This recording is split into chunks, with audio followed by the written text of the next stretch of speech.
Ini kemenangan yang angkanya cukup besar dan bagi gua lagi-lagi ada apeknya juga, tapi lagi-lagi pembuktian bahwa yang namanya Klopp itu strateginya mantep, manjur ditambah dengan keberuntungan.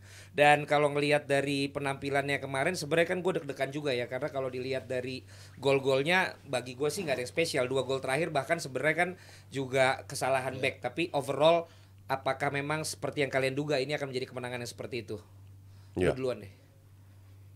ya, gue selalu bilang musim ini Liverpool sering banget ugly win, tapi Klopp tahu apa yang dia lakukan dan dia sering adaptasi dengan pasang pemain kan sering dirombak tuh, kecuali kalau banyak yang cedera ya. Cuman sekarang cedera bertambah terus kan. Jadi kemarin kalau nggak salah Jota sama Jones ya ditarik keluar karena Yes. cedera. Nunes juga. Nunes juga. Jadi ya tapi ya Klopp is Klopp. Cuman gue ngelihat Liverpool akan lu nggak bisa main jelek terus dan tetap menang. Tapi namanya orang bejo, namanya orang beruntung mah bisa Ya terus coach. bisa terus tapi gue nggak ngelihat itu. Oke, tapi kalau lo udah senyum aja Mas Arya. Ya, ya kan kalau gua bilang Liverpool itu lini belakangnya, gua nggak terlalu khawatir dengan lini belakang. Eh, Dalam artian lo punya si Van Dijk, lo punya Konate, lo punya Kwanzaa juga, kiri kanannya juga lagi oke juga. Ya. Si Tsimikas ternyata lumayan lah ketika absen si Robertson dia bisa bisa nutupin. Walaupun dari sisi permainan mungkin nggak sebagus kalau ada Robertson, tapi works paling nggak dari sisi itu. Lagi pula Joe Gomez pun dimainin di sisi kiri oke juga. Di kanan si si Conor Bradley ternyata bisa juga gantiin situ. Jadi dari lini belakang gue nggak terlalu masalah. Di lini depan pun komposisinya cukup berimbang, nggak ada salah. Mereka bisa saling backup, mereka masih saling bisa mencetak gol. Kecuali ketika lawan Arsenal ya memang secara kualitas memang kalah dari Arsenal kemarin gitu. Cuman poinnya sudah cukup untuk masih berada di peringkat 1. Yang aja masalah kan hanya di lini tengah. Lini tengah itu bongkar pasangnya kayak apa tidak bisa semulus ketika emang komposisi idealnya yang main gitu. Itu selalu seperti itu. Tapi ketika belakang bypass lini tengah ke depan bisa nyelesain. Itu kan jadi masalah utama yang bisa diselesaikan sama Klopp. Jadi gue selalu melihat selama lini belakangnya cukup oke, lini depannya pun punya cukup opsi untuk dibongkar pasang, lini tengahnya akhirnya ketutup, kehilangan lini tengah mereka. Jadi gue lihat Liverpool ya masih berada di track yang mereka bisa menangi gitu. Walaupun tadi Justin bilang tidak semuanya dengan permainan yang bagus gitu, banyak ugly win-nya gitu, tapi paling nggak cukup untuk bisa dapetin 3 poin. Golnya Nunes does it mean something for you, Coach? Enggak, itu gol keren, finishing keren. Iya, Cuman ya, how can you menilai pemain hanya dengan 1 gol? bukan. Tapi kan Kalau ini lu tanya ada golnya perbaikan keren, terus maksud gua. enggak. Sekarang dia sering banget apek, dia berani loh untuk ngecip bola di bola kayak gitu tuh Ya kan. dia sering coba, kebetulan kemarin berhasil, terus lu nilai dia ke ujung langit kan kocak. Tapi orang namanya di bawah tekanan, dikritik untuk berani melakukan Oh ya, keputusan. 1. Ngecip bola kan orang. That's a good goal. Iya.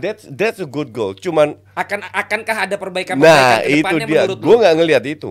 Karena Memang kualitasnya segitu. hmm, Sesimpel itu dan kita nonton Nunes kan bukan 1 2 3 bulan, bukan musim ini, dari musim lalu kan begitu.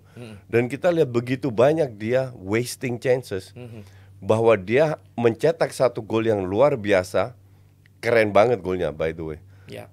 Kan nggak bisa kita langsung menjadi parameter bahwa dia akan berkembang. Mungkin untuk fans Liverpool berharap sih itu, karena pembelian 70 juta, you expect bahwa deliver lah.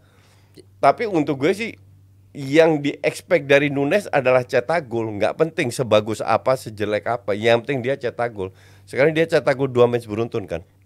Ya. Jadi makin Nggak bener salah. dia bisanya gol susah ya dibanding gol gampang.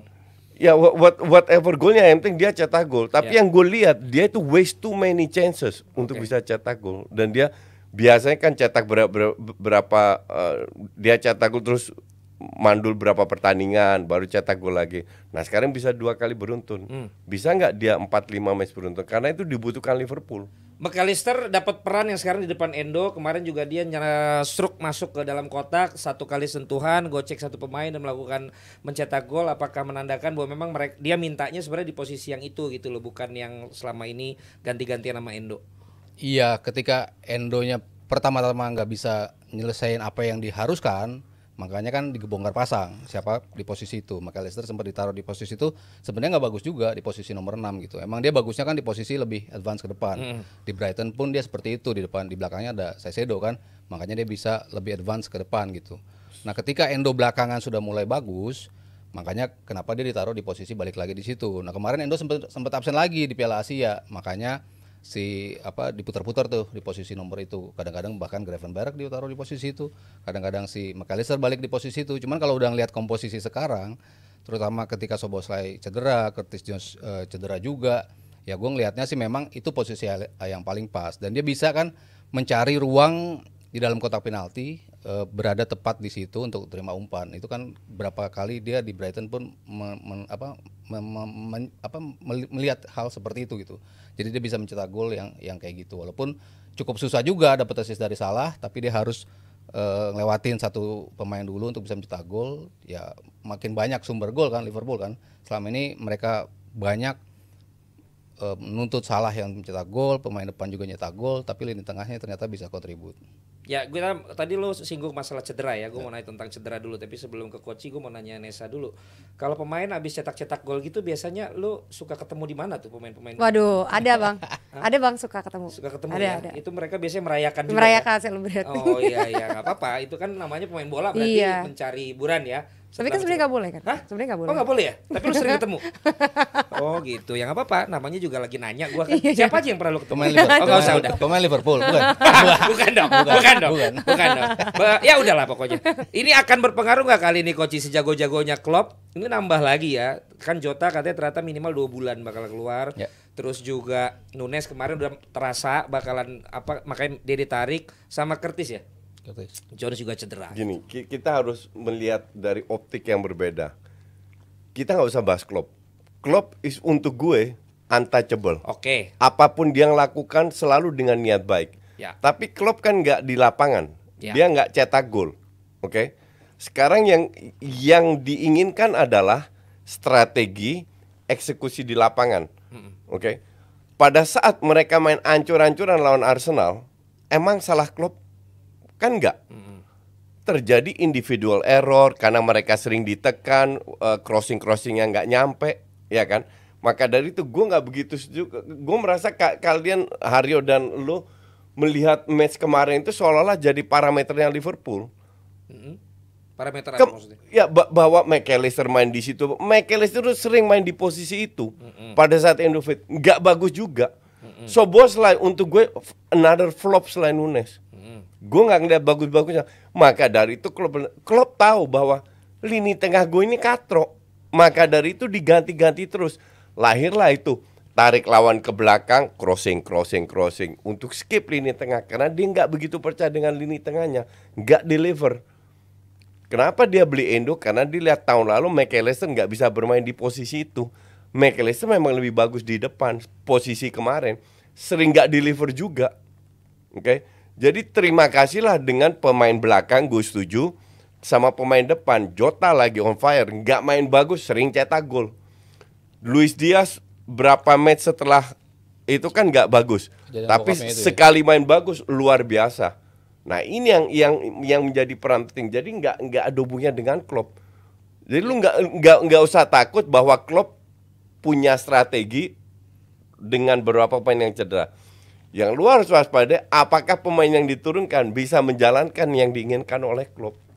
Kalau gue sih ngelihatnya sih udah mulai ke arah sana. Ke arah mana? Ke arah oke gitu. Maksudnya kan dia cukup karaoke. Iya, gue juga dengernya karaoke. Oh. Biasa kalau karaoke cepet ya? Mungkin ada yang mau di-sharing? Gue juga dengernya karaoke.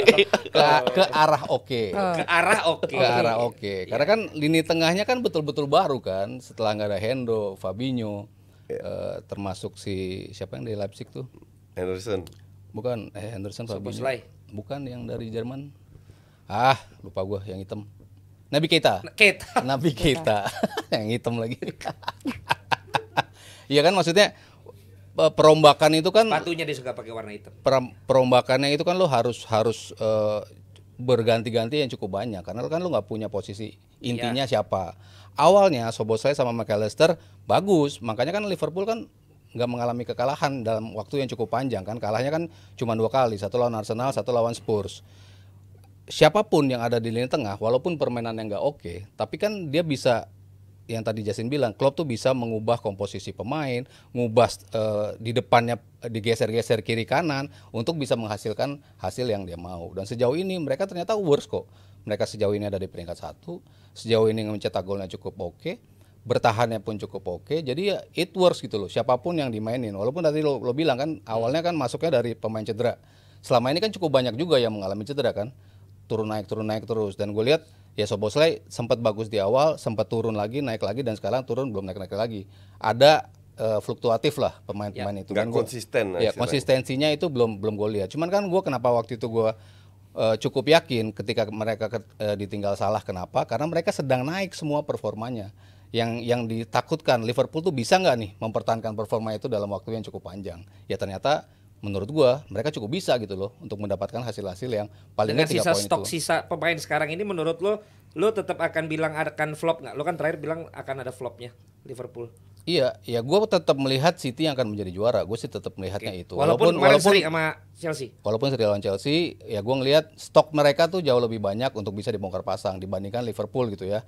Ada pemain-pemain yang bisa diganti, cuman butuh adjustmentnya tuh lebih lama dibandingkan City ketika gonta-ganti pemain. Oke, berarti tetap ada kesimpulan bahwa City ya. Kalau yang akan tetap gue ngeliat top of masih. the league Walaupun ya. gue maunya Liverpool ya. Arsenal pun nggak lu hitung ya. Belum. Musim ini menang belum. gede mulu lo Arsenal. Setelah dibilang strikernya nggak bisa golin, sekarang menang gede mulu lo. Iya kan, kayak mau jawab keresahannya Koci gitu. Yang gue bilang kan masalah mereka mentality. Kalau Oke. mereka bisa, pemain-pemain ini bisa ngejawab tuntutan dari Arteta, mereka nggak butuh striker. Ya mereka mungkin tetap butuh untuk bisa execute yang lebih tajam, lebih butuh bomber yang one shot one goal gitu. Tapi ketika semuanya bisa bekerja sama dan sama deadly-nya, ya gue rasa mereka nggak butuh striker amat ketika mereka bisa menjawab itu. Oke, terakhir Salah kemarin main akhirnya sama si pemain Belanda siapa? Van Dijk. Van Dijk. Bukan dong, yang golin. Gakpo. Gakpo mana menurut lo udah balik lagi jadi tim bukan kabupaten London Enggak, Utara? Gini. Omongan gue itu kan selalu dipelintir ya. Iya kan ini enggak, gue kan nanya Enggak, Salah udah main. Bukan lo netizen. Kalau waktu gue bilang Kabupaten FC itu bukan dari sisi menang atau kalah. Dari sisi nggak ada Dari sisi- Salah mainnya kan? Dari sisi kreativitas. Iya. Dan Salah kemarin main full dari awal 1 gol 1 assist lah. Gakpo ini kan sangat tidak konsisten. Ya, but that's okay. This guy masih muda. Jadi Liverpool harus sadar bahwa terutama lini tengah mereka punya banyak pemain baru, butuh waktu untuk terjadilah ini nggak konsisten. Szoboszlai, McAllister nggak konsisten sama Liverpool. Tapi dengan kehadiran Salah jelas kreativitas akan jauh lebih banyak lagi. Salah bisa narik ruang, bisa timingnya itu lebih mayoritas tepat lah, sehingga pemain lainnya tidak perlu bekerja lebih keras kalau nggak ada Salah. Jadi lebih ke finishingnya kayak gitu. Jadi ketika ada Salah banyak yang di cover sama dia ya. Baik nih Secara cover sama permainan. dia. Oke, Betul. kita Oke. sudahi dulu Liverpool. Jangan sampai dibilang karena gue yang nge-host, bahasan Liverpoolnya lebih dari 15 menit ya kan. Terus ditanya apakah Panji sekarang jadi editor, kenapa dia jarang muncul.